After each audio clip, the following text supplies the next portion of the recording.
Hi guys, welcome to this next episode of Ashley's Digital China. Today I have the phenomenal Gemma A Williams with me.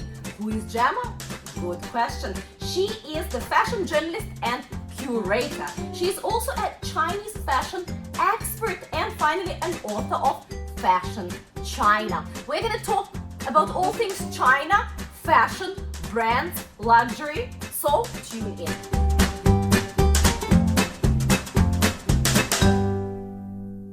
Gemma, phenomenal to have you on the show. Thank you for having me, Ashley. It's great. First of all, tell our readers, I wanted to say, but basically our audience, who are you? Introduce. What is it you do? Yeah, sure. So I'm a fashion writer, as you said, a journalist reporter. I'm the former editorial director of Jing Daily. I was there for 3 years. I've also worked for Business of Fashion, currently writing for Vogue Business. But I'm also a curator, so I work with brands to kind of develop narratives that we can exhibit. And I've actually just done a project in the metaverse with the Chinese designer Chen Peng. So it's kind of going, I'm always say that I'm going from like words and written text right into the metaverse. So this is the way. Technology, fashion, luxury, and China. These are the 4 things the world shall really be looking at right now, right? Yeah, and you are in the epicenter of all of this. Today we are in Shanghai. Yes. And yes, we are in Shanghai. You guys cannot see the view, but we have a gorgeous view just here outside of the window. And the Shanghai Fashion Week has just finished. Yes. How was it? You were there throughout the whole week. Phenomenal. Yes. So actually, when China opened up, basically, I knew this would be the first fashion week which was open. So I really felt I had to be here. You know, I've been away for over 3 years, missed so many seasons physically, even though the fashion week went ahead and it was digital and physical. But yeah, I felt it was really important to be back here and just understand what's happening again at the fashion week. Which, you know, I think is very close to being able to become, you know, part of this big 4 system that we have in the West. And it's definitely, I think, one of the more interesting fashion weeks in Asia, for sure. And it's obviously China's kind of biggest fashion week. But really, there's so much trade being done here that, you know, it's becoming more and more important every year, I believe. For the audience that doesn't know much about fashion yet, when it comes to fashion weeks, what are the big 4? Sure. So you've got New York, then you've got London, then you've got Milan, and then closes with Paris. When it comes to Asia? Well, for me, it's mostly Shanghai, I think. But Seoul Fashion Week is also really good, and Tokyo as well. Right, but Shanghai is very much the top one, I think, at the moment. Do you feel Shanghai Fashion Week will enter the big 4 anytime soon? Yes? No? And why? Good question. I would love to think so, and I really, you know, I've been kind of trying to promote Chinese designers and Chinese fashion for almost a decade, and, you know, I really feel like it has the potential to really be on this circuit. And I feel like up until 2019, this was really an ambition of the Fashion Week. You had you had a lot of other organizers from other fashion weeks always coming here, checking out what's happening. You know, Milan, Paris, they were here a lot, even London. So it was kind of almost heading that way, but of course COVID kind of upended that. But actually Shanghai Fashion Week was the first fashion week to go digital, to make that pivot, which actually then all the other fashion weeks followed. So in some way it kind of still set the bar a little bit during this period. But now I think from 23 onwards, it will be really interesting to see what positioning it wants to take. And of course, it could make sense to just keep focused on the domestic market because it's obviously so huge. But I feel like the organizers always have that global ambition and that kind of vision. So we'll see. Yeah. And when it comes to virtual, you said China has introduced those virtual fashion weeks. Did you feel they were successful, or did you feel they were just so gamified and disconnected and just so unreal that it didn't make any impact in the industry? Yeah, again, that's a really good question. I feel like because it was so new at that time, and when Shanghai Fashion Week went digital, you know, that in itself was an incredible kind of feat that they pulled off. And I think they worked incredibly hard because they basically had a couple, I don't know, 6 weeks to maybe make that transition. So I think in that regard, it was hugely successful. But I think, especially in the fashion industry, it's always kind of based on that digital touch, you know, whether it's fabric or, you know, connecting with the consumer physically. That can never really be replicated online or through a virtual event. But what Shanghai Fashion Week did very well was live streaming and video appointments. So it meant that designers could keep their showrooms, keep connected with their buyers. So that was really good. And I feel like we didn't necessarily do that so well in the West. Interesting. Now, after visiting it, how do you think it is different from the years before, as of before 2019? Is Shanghai Fashion Week very different or is it very similar? Are we back to 2019 levels or not? I think it's probably scaled down a little, but I feel like the quality is much higher actually. So for someone like me, that's really good because it means like you have, you know, less choices to make. You can kind of, you know, you won't focus on the big things. Exactly, yes. But this time, not so many events, supporting events as perhaps in previous years.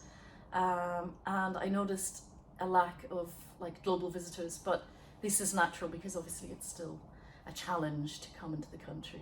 So I think by October 2023, there'll be a much bigger return of European and Western visitors, and probably a more packed schedule. But actually the showrooms are an interesting point. There's 12 official showrooms kind of on the schedule, and then, you know, tens if not hundreds of kind of smaller showrooms where they could be monobrand or, you know, a group of brands together. So that's really interesting, and I don't think, definitely in London, we don't really have this big showroom ecosystem.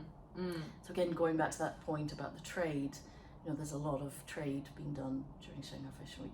So it's not only about the shows and the presentations, but also about the business. The business element is very strong, right? Yeah. It's not just for the show, it's also for business. Absolutely. A lot of people look at technology, they say, okay, is there some fun tech that's been integrated in Shanghai Fashion Week? I do not know, are there robots serving us drinks, or has China totally transformed into that new digital age, or does it feel quite normal? It could be anywhere, it could be Seoul, it could be Paris. Yeah, well, it's funny. I had a little robot in my hotel, actually, several, and that was still quite a buzz to see them just moving around like little R2D2s. But yes, if you don't have a Chinese SIM card, you can forget going to shows, basically. Almost, you know, you need to register a lot for every single event, which was different to previous years. Right. Yeah, so it's very digital now. And it's done through WeChat or through some... Correct, yeah. So even when you get the invite, you have to register through QR codes. And for someone like me, that's not always so easy. So and for somebody who doesn't speak Chinese, somebody who doesn't have a Chinese SIM card, somebody who doesn't know, basically it's just becoming very, very difficult to, even if they wanted to be part of that. Unless it's a curated tour where somebody takes you there. Exactly, yes. But luckily I, you know, would know the PRs, so you can send a quick message and they will come out and get you. But yeah, I'm sure that it's a hassle. It's a hassle, and it's a hassle for them when they're very busy. Yeah. What's your take? And I know that you are specializing a little bit there in Chinese designers and in Chinese brands, and you really know what's happening in this fashion innovation space in China. So what's your take on the local Chinese designers? What styles are they after right now? What captures their imagination? What are their themes? How are they different from their Western counterparts? A great question, and we could be here all day with, Ooh. with that one. And there are so many brands open during the pandemic, and even So for me, coming back from 2019 till now, the level of maturity that these brands have achieved during this period is kind of staggering. In so many ways, the pandemic kind of accelerated a lot of change in China more broadly, but I think definitely for designers, it really allowed them to be very close to the market, to understand their consumer more, more holistically, and kind of allowed them to just fully focus on China, because a lot of brands would always be slightly looking at the Western market as well. So I think it was obviously a big challenge for them, but in some ways it really allowed their business to flourish. But this season, from talking to a lot of brands, they're very optimistic. But I think the effects of the pandemic still there. It's still kind of guiding that design slightly. But a brand I was talking to this morning, he was saying that all throughout the pandemic, he just ordered books online and kind of kept up to date, with visuals and photography during the period through that way, because he couldn't travel. And I think having being inspired through books. Yes, which is really kind of old school when you think, it's going It's back like doing to a research in the library. When was the last time you visited a library? Absolutely. Yeah. And I think the level of finish, well, I suppose to start that, the creativity is always there for me. And I think there's no question that Chinese designers are as creative, if not more creative, I think, than their global contemporaries, and that's a given. But where they're even more powerful, I think, is in the finish and the production. Because they're so close to the production sites. They can go, they can touch, they can see, they can learn from each other, right? Exactly. They can co-work and collaborate with a lot of manufacturers to tell them what it is I want, and I do not know how to do it, but that's what I want. That's the feeling, that's the visual that I want, right? Yeah, absolutely. And that's been key, I think. And there's still some misconceptions around the world, right? Talking about Chinese, very much, not being creative. And right now you've highlighted, that Chinese are as creative at least. So you are working with those people that are designers, that are innovators, that are creators. Why do you think they are creative? What is it? Their end product? Is it their process? Is it everything? Like why and how do you feel that they are creative? And when a lot of people can say, maybe they walk around, get inspired by everyone and just copy from around the world. Yes. This is still there, right? Yeah, absolutely. I think there's a big misconception about Chinese designers. Even back in 2015, when the book I wrote came out, it was such a niche topic, and the understanding of Chinese designers back then was drastically different. But I still feel like now, 7-8 years ahead from that point, a lot of people still have this kind of misconception, basically. But I think they have a very unusual kind of cultural experience that I think obviously designers and students in the West haven't had. But on top of that, then you can layer in everything in the West. And I feel like they're really like mini sponges walking around, and the way they assimilate all these ideas, is uniquely Chinese. And it's kind of hard to quantify, but I feel like, you can see it in the collections, and there's, kind of energy and vibrancy. I mean, London too obviously has this hotbed of creative talent and creativity, but everything in China, in Shanghai anyway, but in China I think, is constantly changing. And I feel like that has to have an impact on you when you sit down to design, or when you're reading about something, or you're walking down the street. And in London, for example, anyway, or in our European cities, the change is much slower. And the market's very mature, and the key spots where to go, and you won't be the first student who's going there for inspiration. But in China, it's kind of, you have these limitless possibilities. I feel. And you have a lot more, as you said, touch points with change, which collapses the timeline. So in just a year, you probably have seen and experienced and felt and took out of yourself, right? The things that others might only get in like 3 years. So you kind of collapse the timeline, and I think this is very powerful. And on top of that, what I find fascinating, and that's not only applicable, to fashion, but in general when it comes to anything that Chinese, business people or broader network is creating.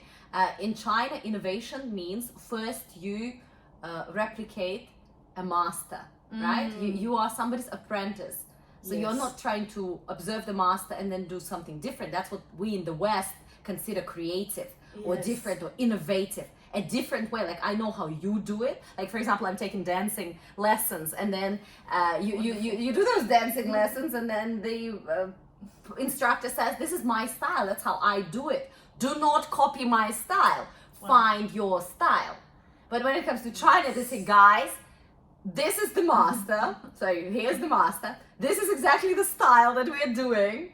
And after you've mastered my style, you know what the basics are. Then you, on top of that, develop yours. You kind of try to overtake the master. So that is why, there was for example, great social media platform, Facebook and let's say Instagram. Let's kind of copy the best things. And then we try to overcome the master. So overtake the master. We're trying to add some relevant local things that will make it really, really blow up here in the market. So stuff like that. And I think that exists at some level, sometimes bigger or smaller, right, when it comes to innovation. And this is really cool.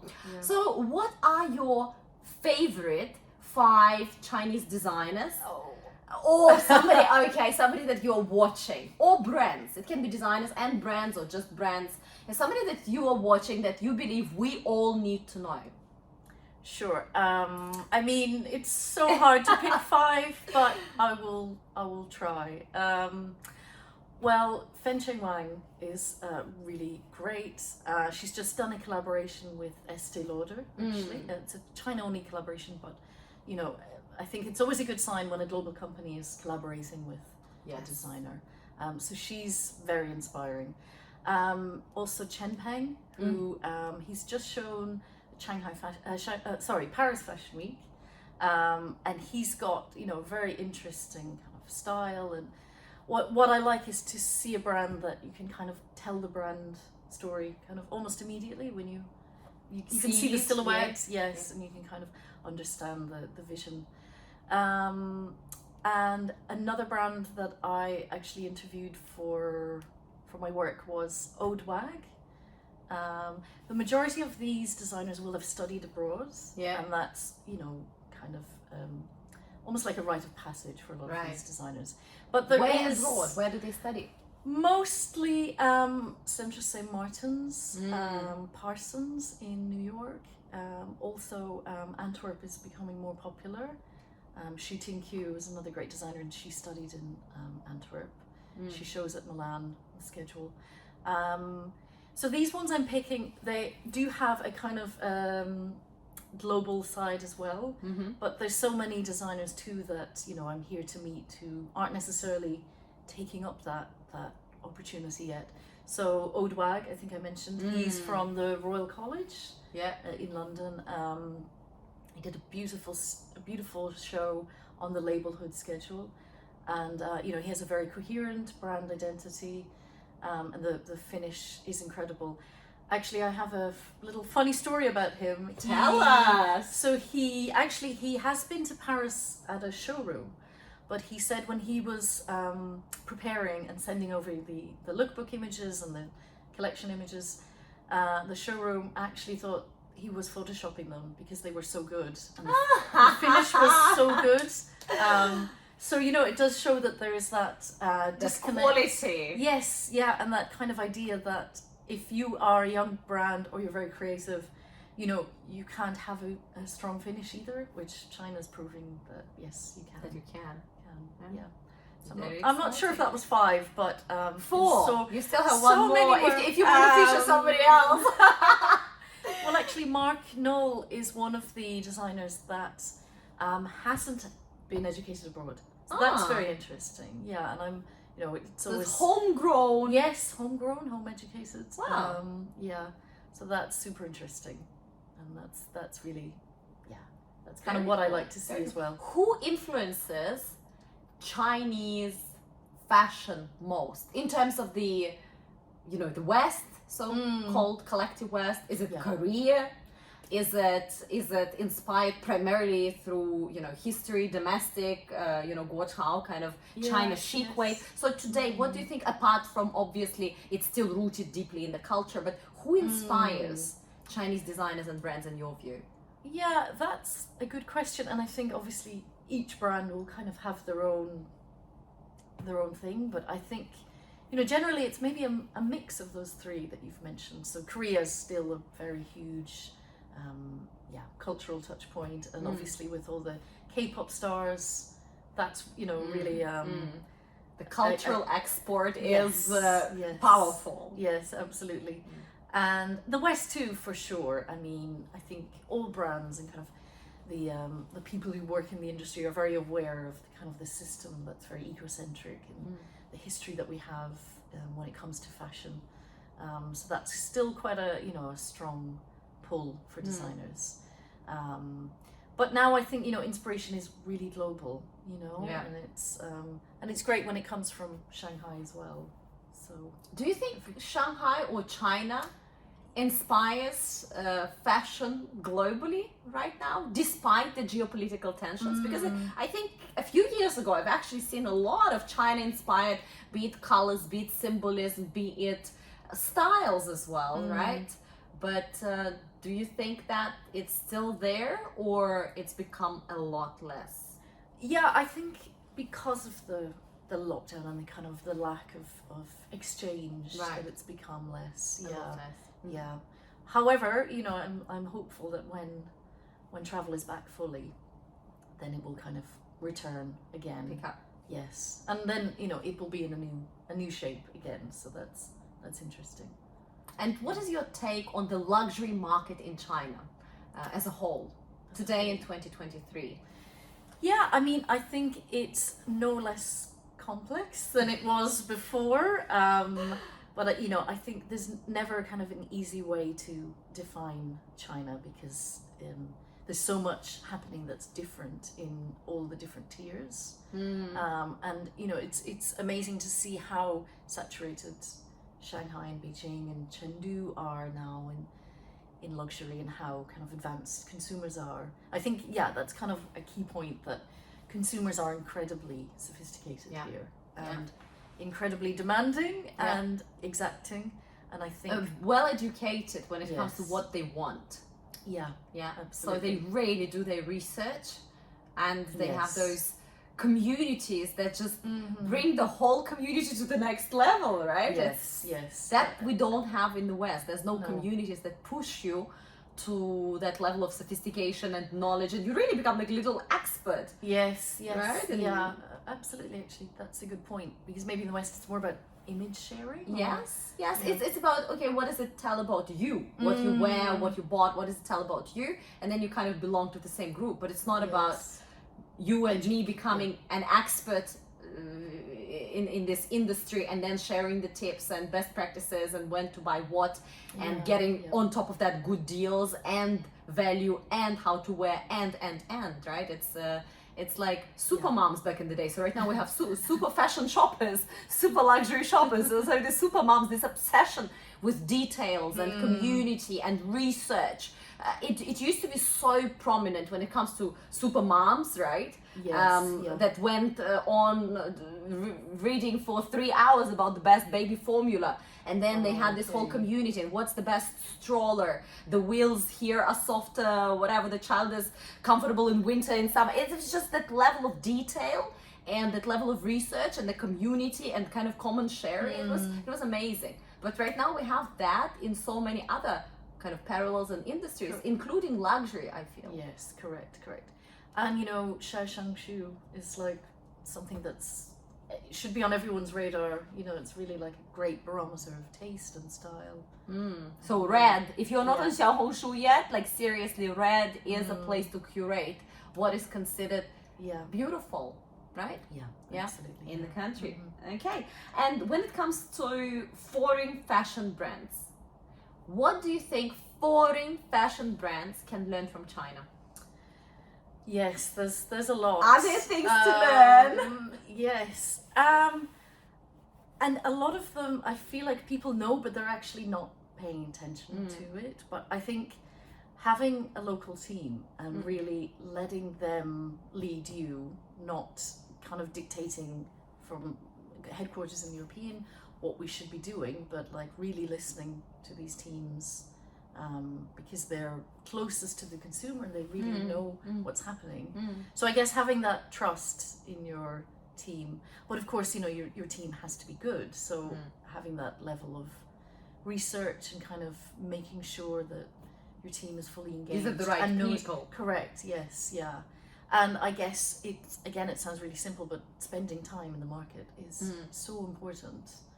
You know, there's so many CEOs that I believe are coming back at the moment and have been visiting, but you know, why not spend longer than a couple of days here? You know, it's kind of Move to Shanghai. well, moving would be, you know, or for a couple of months, a year. yes, Yeah. but absolutely. You know, I'm sure you will have. You might go home even more confused, but you know, because the longer With a very you're here, different the more- perspective as well. Correct. Yes. Yeah. Very different. So I think that would be, you know, a really great thing if people could spend more time here. Yeah. And really, and understand and give a bit more respect to Chinese consumers as well. You know, we've seen a lot of disasters recently. Yeah, you know, it happens. Global brands as well. But I think here there's really no excuse for some of the things that happen. And it's also very sensitive, kind of, it's a very sensitive time right now, because yeah, people feel that you should know better. And Yeah, if you are not absolutely. doing well, people are going to call you out. And in China, it's going to turn into a very often digital storm. Yes. Right? yeah, And then it's a abs- full-on blown PR crisis. Absolutely. Yes. Yeah. And then you'll need your local team even more. You know. Absolutely behind you. Yeah. Yeah. So it's not an easy market, but it's just so important that it's too big not to have a really clear understanding. And when it comes to innovation, as you said, designing, you know, fashion collections or launching them in the market, finding or co-creating products with your audience, selling them, marketing, etc. Is there anything Western brands that feel that they dominate the industry, especially when it comes to, you know, higher end luxury, etc.? Is there anything these brands, global, can learn from China in the way to launch fashion products or sell, market it? Is there anything to learn on that front? Maybe the point of kind of the Chinese woman and kind of how to approach that topic of empowerment. Yes. Because nearly every Western brand is kind of trying to ride this wave and to various degrees of success. So yeah, I think in that area there's a lot to be learned from local brands who are releasing really innovative campaigns, and Now is a great example. But there are lots, you know, so yeah, it's about being tasteful, I suppose, and really doing your market research on Chinese brands, I think. Really understanding who are you up against, because your competitors Yes. might not be other foreign Yeah, companies. absolutely, yeah. Yeah? And I think we're seeing that in cosmetics and beauty. You know, the local domestic So brands this are first, doing- fashion's next. Yes, Look at cosmetics and know that fashion's next. absolutely. When it comes to Chinese brands, what can Chinese brands still learn from their Western counterparts?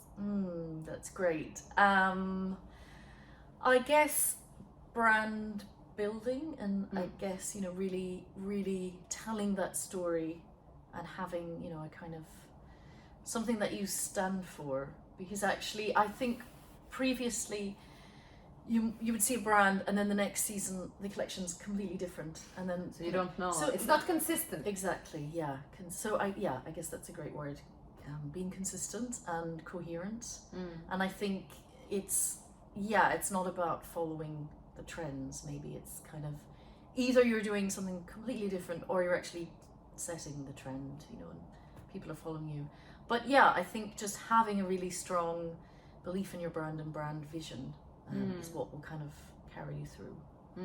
So brand building and also thinking, because brand building is all about thinking long term. Yes. Right? Yeah. And while China, it's actually quite contrasting, because when it comes to a lot of tech companies, or be it even the general country policy, there's a very long-term views. It's not, let's think in 2 years, right? Alibaba has a 100-year vision.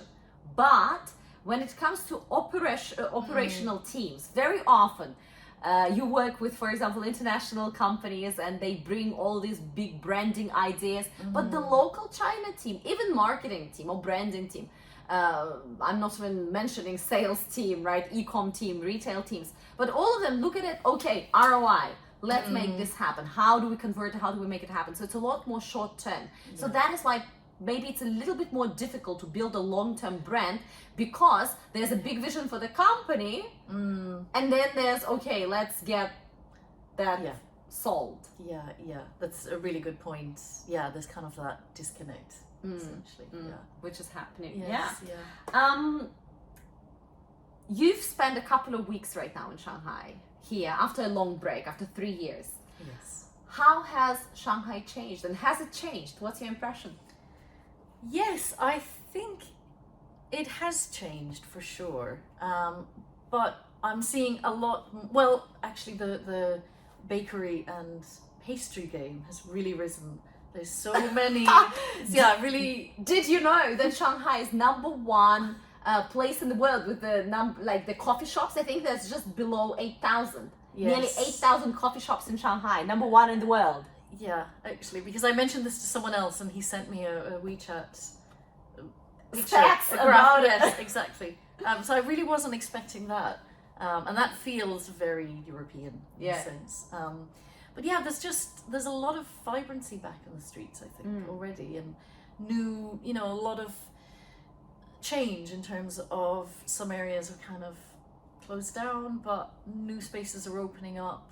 So I'm seeing a lot of really new little cafes, bars, stores. So that's really good to see.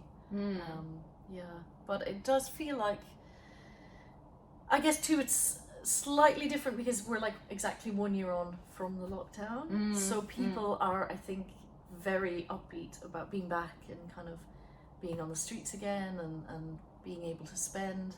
But I'm seeing definitely more people in the luxury stores, which is very interesting. So 3 years ago, all the stores were empty. They were there and they were, full of doing products. Branding. They were doing branding. They were having a branding exercise, is correct. And now it's a shock because there's actually people inside the stores buying. And Hainan is so full. Yes. Hainan is a whole different story, different level, right? But when it comes to Shanghai, that's true. People are actually purchasing because they're not planning to travel. And while a lot of obviously global travel retail brands and businesses hope for Chinese consumers to return in 2023, they will, but not to the 2019 levels. And a lot of people are still very skeptical, and there's still a lot of ridiculous rumors online about the Chinese travelers not being welcome overseas. So there's fear, there's kind of comfort zone, and there's also shift in focus. A lot of people want to go, but either are uncertain or afraid or whatnot. So it's gonna take time, no? Exactly, or like kind of waiting a little bit. Wait a little bit.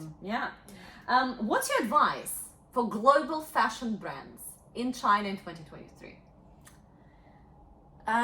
The advice, again, I would say try and come here as soon as you can, basically. And I'm here for a month, and it's really not even long enough.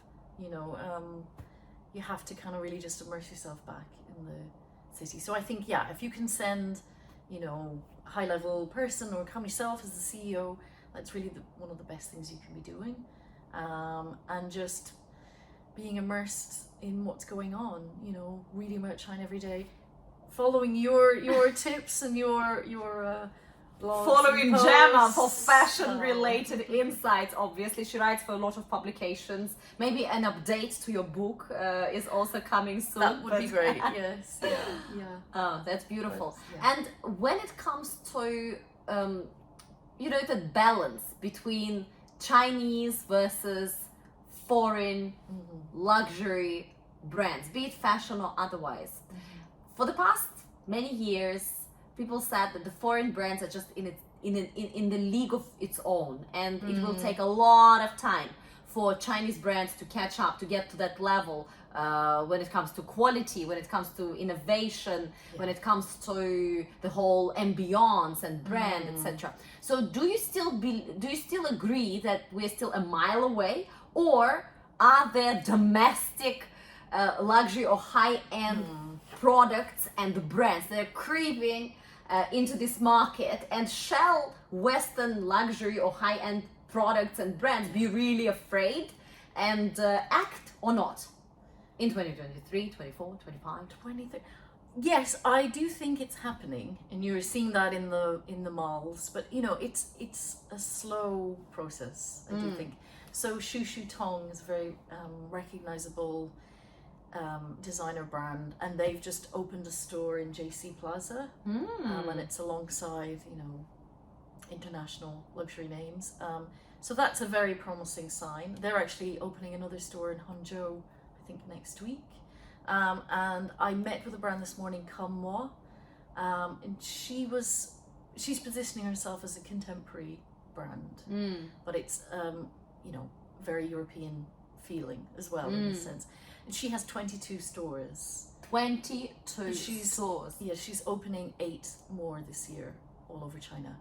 So it is happening. And these are good quality, very good beautiful, quality, beautifully designed, and they actually have an identity. And when you walk in, you feel the ambiance is high end, right? So we're not just talking about. No, it's very high end. Yeah. So, you know, I mean, that's just a prime example, and that's one brand. Gemma A was actually showing at Shanghai Fashion Week as well. Yeah. And I think Shu Tong pretty much had the busiest show at Shanghai Fashion Week. Yeah, it was almost impossible to get a ticket. It was that busy. So yes, it's very much happening, and I think brands, you know, it's not like they should be shaking in their boots. However, you know, it's like a little puppy. It's getting closer and closer, right? Snapping at the heels. Yes, yeah, definitely, absolutely. So I think we're in for a very, very interesting next couple of years in China and next decade. Who knows? Yeah. Exciting! And Gemma, thank you so much for today. Thank you. How can people follow you and connect with you? Yes, great. I'm on Instagram and Twitter and WeChat. My name is Gemma Curates. And then I'm also on LinkedIn under my name. They're probably the best ways. Gemma A. Williams. Gemma A. Williams. LinkedIn is the way to connect with Gemma. And thank you very much for the chat today. We've learned so much about fashion, China, luxury, and what's ahead for this very interesting and vibrant industry. Thank you. Reporting live from Shanghai. Thanks very much, guys, for being with us today. Stay tuned for more Ashley's Digital China episodes to come, and we're going to chat soon.